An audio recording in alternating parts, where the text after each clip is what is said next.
What is going on, everyone? My name is Andy. Welcome back to another FPL video. In this one, we've got some final thoughts-ish ahead of tomorrow's deadline. As always, I reserve the right to change my mind before tomorrow. But at this point, we've kind of got all the info we're going to get, right? We've had the press conferences and stuff like that. As always, there is potential to get some embargoed press quotes tonight around, I think it's 10 or half 10 UK time. Sometimes you get, basically the written media get a chance to answer a few more questions sometimes, and then they write about it later for tomorrow's newspapers or whatever, and you find out about it in the evening. So maybe we'll get some more information around Foden and Jota and whoever, but I think realistically we've got what we're gonna get, basically. So going to be a one-take thing. Give it a like if you enjoy it, hit that subscribe button if you're new around here, of course, and I will jump into kind of the topics and questions that people have put forward, right? So we're going to tie in Diogo Jota to this topic, right, which is Phil Foden. So this is what Pep said about him today. He's talking about Foden and Grealish. They are much better, whatever that means, especially Phil. So that's good that he specifically kind of called out Phil Foden. Right now they're on a day off, and in the morning we will see how they feel. So he didn't really kind of rule either of them out or in, which is a bit frustrating, right? We didn't really get the... Realistically, a lot of us wanted just to hear, yeah, Foden's definitely out. We will not take risks. So if there are doubts, or they got any issues, they won't be played. But hopefully they will come back soon. Now, there was a similar quote-ish last week for the Premier League game, and obviously he didn't play any part in the PSG game either. So there is obviously an issue there. So I've actually gone to here. So this is what was said before the PSG game. Phil had a problem in the last game against Everton, did not recover. Yesterday in training, he didn't feel good and he's not able to play. So I know a lot of people kind of think that Pep doesn't give us the info we want, but sometimes he does, right? I know it's not ideal what he said today, but he might not know. For PSG, he specifically ruled him out. He's not able to play. And if you remember the week before that Everton game here, he said, we have Jack Grealish getting better after he went to the England national team. That quote's not there, but he pretty much basically ruled Grealish out before that game. And he said Phil Foden came back with a knock and a problem in his leg, but he is getting better. Now, realistically, he's getting better. He's not too much dissimilar to what he said here. They are much better. So getting better, much better. It's not really different. So the honest answer is, I don't know if Foden's going to play. For anyone that doesn't have Jota, yes, you could use this as an excuse to sell him to Jota. I think over the next few weeks, Jota is probably going to get more minutes, right? Because Liverpool just don't have the strength and depth in that position once someone's missing. There's no news on when Firmino might be back or anything like that. And if we remember, maybe we're putting too much emphasis on what Klopp said about Firmino, that he's getting better last week. Again, what does that mean, right? Does that mean he's going to be back after 5 weeks instead of 6, 4 instead of 6, whatever? I don't know again. I don't know much, to be honest. But the Athletic reported that Firmino could be out to the middle of December. So we don't really have any more info than that. So I think Jota still looks like a good pick. And if you want an excuse to sell Foden, this could be it. For what it's worth, if you've already got Jota, and there's no other real midfield options that you're considering, I wouldn't go out of my way to force Foden out. And if you've got a good bench option, I'd possibly just bench him. The only thing that's on my mind, and why I'm kind of talking myself into doing the Jota move, which I'll talk about my own moves in a little bit, is that if he does miss this one, and then he's a doubt for the next game. Well, the next game's not until is straight away pretty much on Wednesday. So the game's on Sunday. They get 2 days full rest. And then boom, they're straight back playing on the Wednesday as well. So if he then becomes a doubt for that, like there's 3 games in the space of a week, which isn't necessarily any different to normal, right? Because these teams like Man City, Man United, Chelsea, etc. play Champions League. But if he is a bit of a doubt still for this game, and that carries into the next one, you're in a bit of a slight... or a very similar situation. But looking at those fixtures again, I know I say this every time I look at them, they are very good. We shouldn't pretend that Phil Foden has not been getting minutes when he's fit, because he has been. He's pretty much been nailed on, or as much as you can be for a Man City player. So I think if you've got a good bench option, and you've only got maybe one free transfer or something like that, you already own Jota, I would definitely think about keeping him, because if he's back for Villa, back for Watford, and he plays both of those games, there could be really good points. I know, like I said earlier this week, I know a lot of people are putting emphasis on the fact that, you know, he's been playing really wide and stuff like that. That doesn't mean it's going to continue. He could come more centrally. He could get chances. He could create them too, obviously, for other players as well. So I know that's not a massive help because everyone just wants to hear he's definitely out or he's definitely going to play. I don't know. I'm not going to pretend otherwise.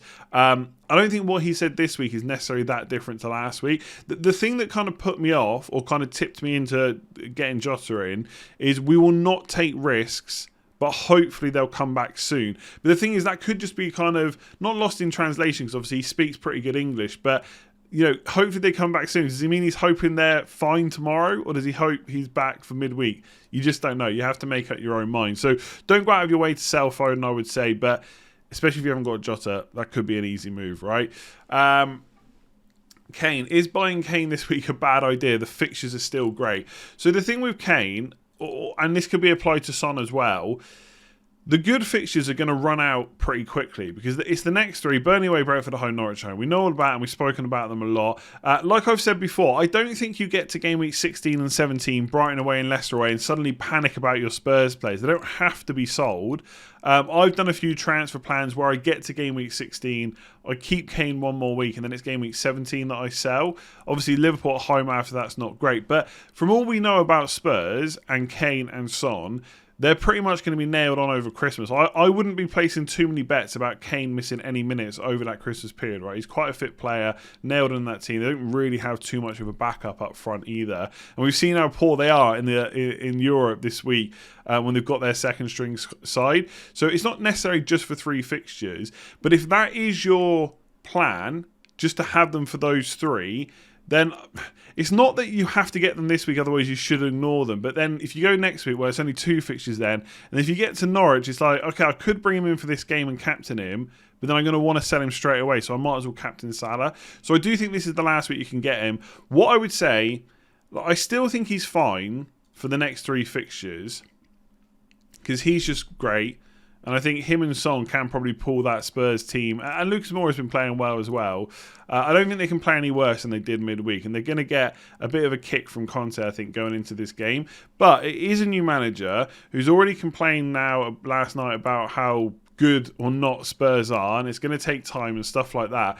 So like I said last week, there's no must-own status for Spurs players. I'm a Kane owner, so I'm not trying to put people off. But I think the one thing to consider if you're going to buy Kane is what will that stop you doing going forward. So I don't want to sit here as a massive hindsight merchant and say, like, I wish I bought Son would be much better, because Kane might go and blow it away and do really well over the next 3 fixtures.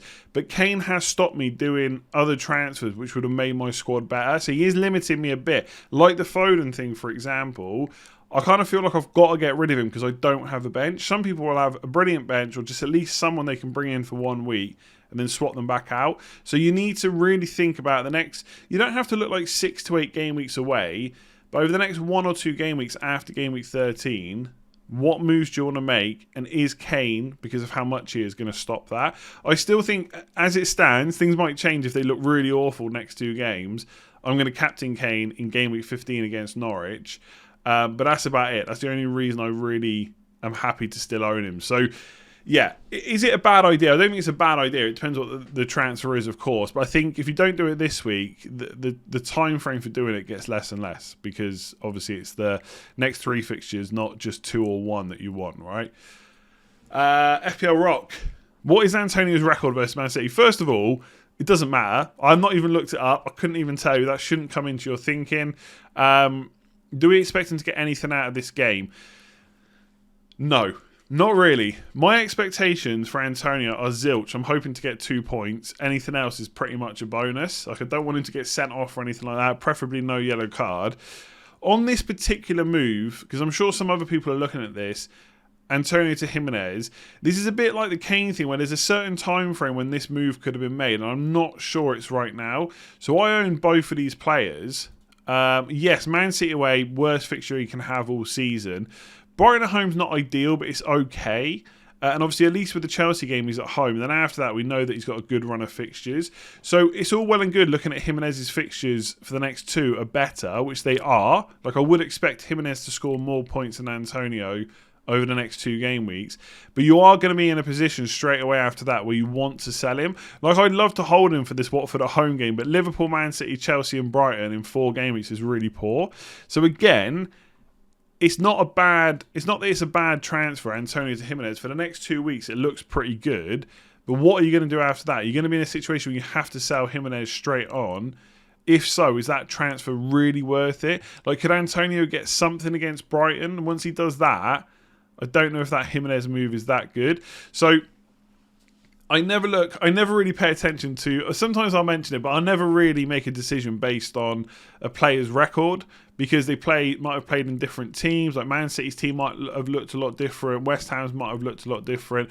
I think ultimately anyone that plays away to Man City is probably not going to be due too many points.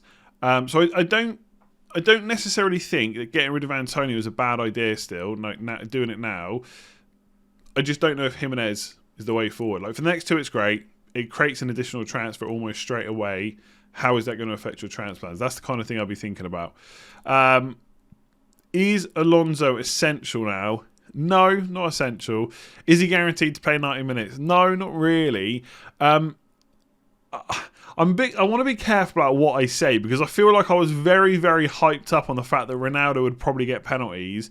And then we know that Bruno Fernandes was on penalties, right? But I still just cannot see a world in which Marcos Alonso is not the left-back going forward while Chilwell's out. And we know that Chilwell now is going to be out for a minimum of 6 weeks. He's going to be out until the new year. There's like 8 to 9 fixtures to come then. Alonso's surely going to play like at least 7 of them. He might miss out once or twice, just like any other player could over Christmas. I just don't see why it's going to happen. I think people are still questioning whether he's the left-back. I think it feels like a no-brainer. Of course he is going to play left-back. He is their backup left wing-back, right? He played there early in the season. He's played instead of Chilwell last year as well. Yeah, it makes no sense that anyone else would play there, but you never know. Is he essential? No, but he definitely, like Chilwell, like if you think that Cancelo, Trent, James and Chilwell was the template for defence that people were trying to work towards, I think Chilwell to Alonso, it just slots in seamlessly, right? He is now part of that 4 best defenders. There is question marks over Chelsea. I think Kovacic and Kante are going to be missing out. Obviously, Chilwell, some people will say that he's the better defender than Alonso, and maybe that will affect Chelsea and they might not be as solid as they have been, but I'm just not sure it's going to affect them as much as people will probably worry about. So Alonso's not essential, but I think he is now the 4th best defender in the game. Probably behind Trent, behind Cancelo, and maybe behind Reece James as well. I do think there's a chance over the next kind of 4 to 6. Like, I think people are, I said this on stream earlier, I think people are maybe overestimating Reece James a little bit. Right, he is brilliant, but he's not going to keep up the returns he's got recently. He's still going to do well. His underlying numbers are still good. Attacking returns will still come. But I'm not sure they're going to come at quite the rate he's had over the last 4 to 5 weeks, right? And anyone that's missed out like me, it really hurts. But I just don't think that's going to continue. And I think because of people overestimating Reece James, they're kind of underestimating Alonso a little bit, like what he can do. Like, ever since he's been an option as a wing-back for Chelsea, he has been great. And most FPL players he's not essential, but a lot of people see him as essential for their teams. And I really want to get him as well.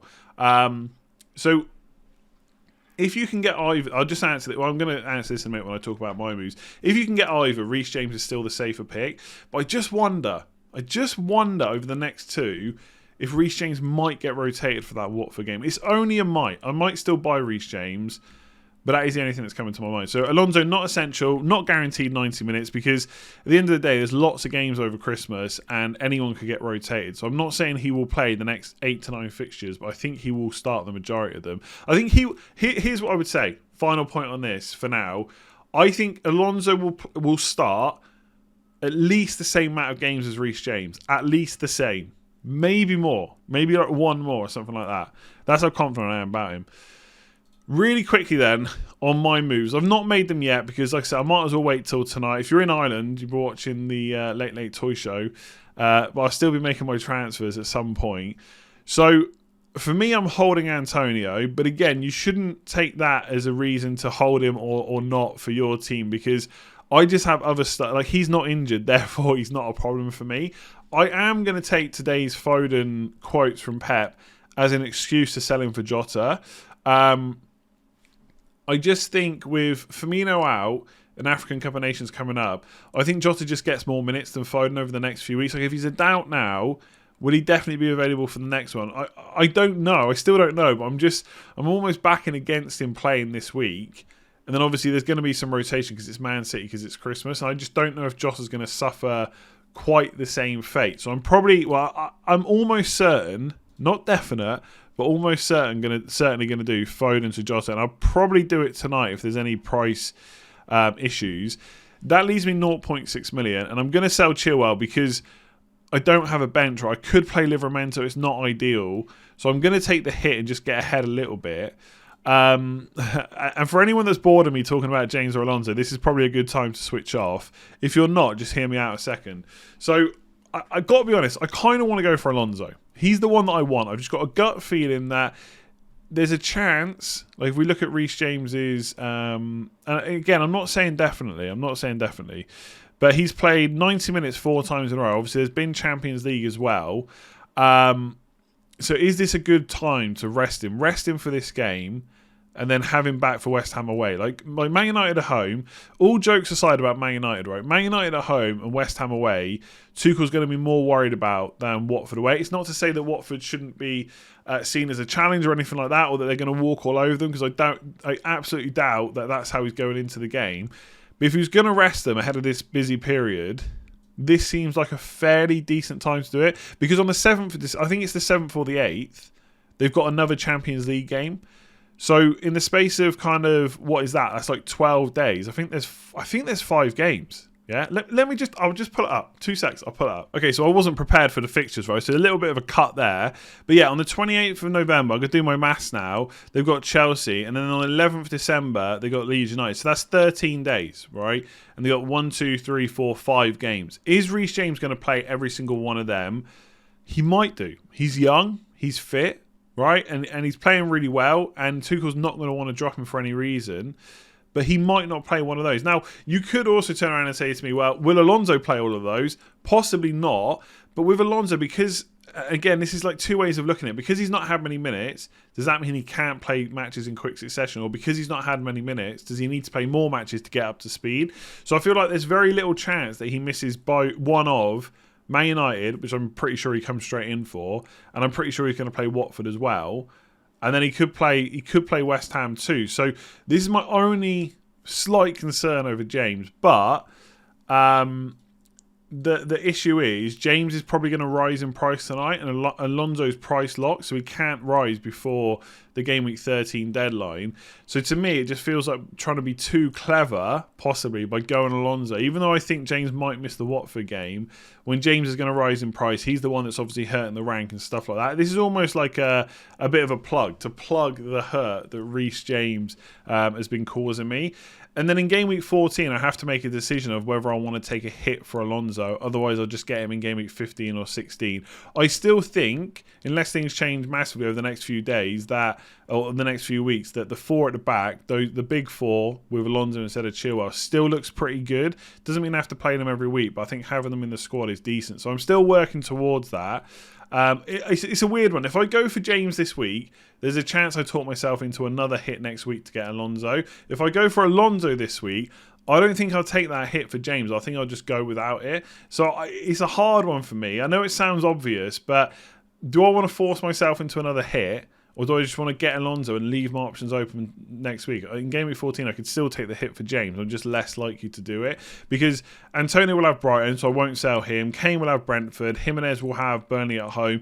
Saka will have Man United away. So that is a player that I could sell. But I don't want 2 4.4 million or 4.5 million midfielders. So he's not an option to sell to get me that money for Alonso or James either. So I think that's what I'm going to do. I think right as it stands right now, I could easily talk myself out of it. But Foden to Jota seems like a pretty much of a cert. Then I'm definitely getting a Chelsea defender in for Chilwell. I just still don't know about James or Alonso. But as it stands right now, like if I had to make the transfer in the next couple of minutes after recording this, I probably would just go Reece James. I'm going to get that price rise. I can still get Alonso in later on. And obviously there is quick time between game weeks as well. So even though his price is low, obviously if he smashes against Man United, gets like 15 to 20 points or something, he will get heavily transferred in. His price will go up. But it's only a few days to the next deadline. So between 14 and 15, it's another only few days. So I shouldn't get priced. He shouldn't go up too much in price. So I've got ways to do it. But I think that's my moves. Let me know what you think in the comments below about all of that. If you've got any other questions, I'll try and get to some if I can. Otherwise, please do give the video a like and hit that subscribe button. And I'll be back tomorrow with a deadline stream when my transfers will have been made because of price rises and stuff like that. And we'll see. It's probably going to be James and Jota. At least then I'm a little bit happier with the squad. Like, just to quickly come back with it. Okay, I won't have Foden. If Foden plays, I might regret it. But I think ultimately, if I've got this squad, the only player that's missing that I really want is Alonso. So I feel like I've caught up a little bit, and then I can kind of maybe refocus almost. I feel like a little bit all over the place with the transfers at the moment. And then around game week 16, 17, I can decide what to do with Kane and maybe redistribute the funds everywhere. Maybe get Sancho under Ranić, who knows. But for now, that's probably what I'm going to do. Jota to James. Jota in and James in as well. And then maybe think about Alonso for next week. So yeah, give it a like if you enjoyed it. Hit that subscribe button if you're new around here. Hopefully that answers some of your last minute questions. And I'll see you again tomorrow.